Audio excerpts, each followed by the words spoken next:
All right, this is David Eastwood at the Slope Shop here in Wichita, Kansas.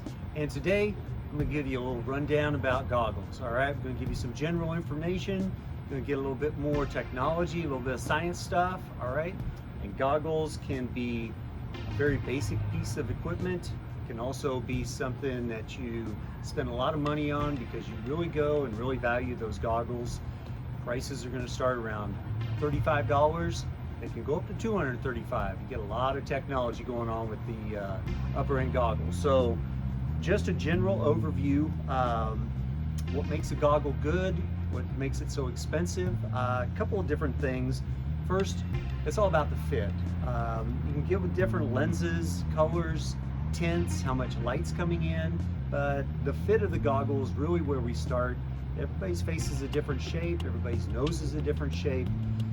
All the goggles, whether it's this Frontier from Smith or maybe a Dragon goggle like this, are going to be a different size, different shape. It's going to fit your face just differently. So we have customers put them on, tighten them up, make sure there's no gaps around the bridge of the nose. It's not too wide on them. We do want good peripheral vision, but we don't want the goggle to be super oversized on your face. So once we settle in on some of the goggles that are the right shape and size, then we start talking about the technology of the goggle.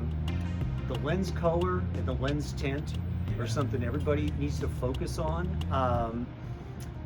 A good general goggle for all kinds of conditions is going to let in somewhere between 30, maybe 50% of the light, depending on how sensitive your eyes are. The tint of the goggle can be everywhere from an amber lens to a pink oriented lens to a gray lens.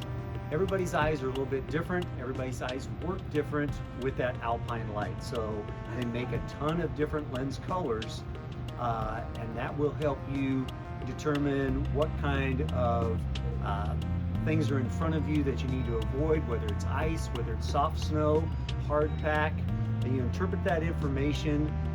You need to do this pretty quick because we're doing things fairly rapidly while we're skiing. So the tint of the goggle is really important. My eyes work best with a little bit of a pink tint. Helps me determine, especially when it starts getting a little more cloudy, helps me determine the undulations in the snow, whether it's a shadow, whether it's ice out there. So once we figure out which one's going to work best with your eyes, then you may want to focus on a little bit more fashion stuff, like what kind of flashing you put on there. Some like this Dragon. Okay, this is a very hard flashing on there. You can't see the person's eyes at all.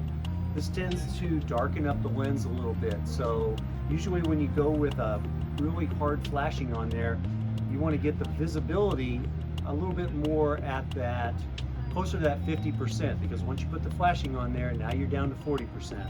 This happens to be a gray tinted lens with a very flash yellow, flash red oriented on it.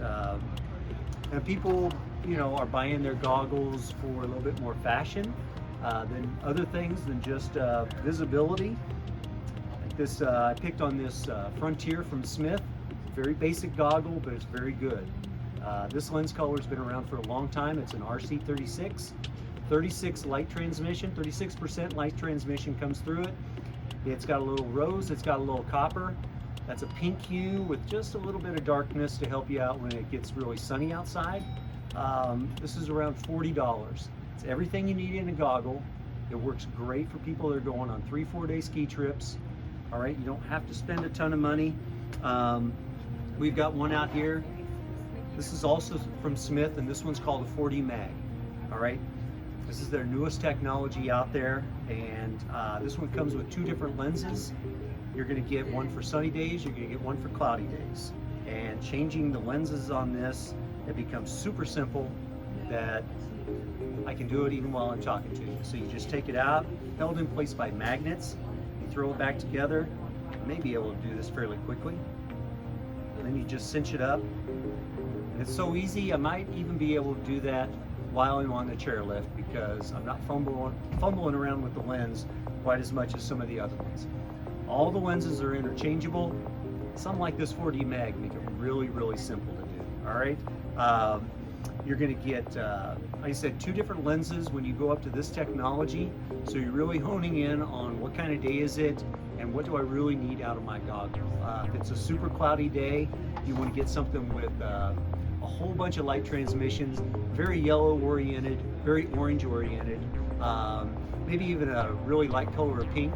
And that would really help with those cloudy conditions, those gray days, and really let you know what's in front of you so you can either head for it or you can avoid it. So we offer all kinds of goggles out here, all right?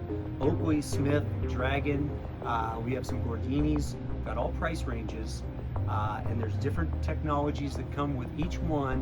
What it really comes down to, how's that goggle fit your face, and what kind of tint are you seeing when you look through it? Some people's eyes are really sensitive, some people's eyes are not so sensitive, they can let in a lot of light. So once we get those things figured out, we can really kind of focus in on what you need out of the goggle. You need help? Come on down to the shop. If you own your own helmet, bring that with you, because some goggles, you might fall in love with them. You throw your helmet on, we get everything situated. Maybe it's not the perfect fit for you and the helmet, all right? So we might go with your second choice, because that second choice might fit the helmet and your face, total package a little bit better, all right? This is David Eastwood down at the slope, giving you a little rundown on goggles. We'll see you out on the hill.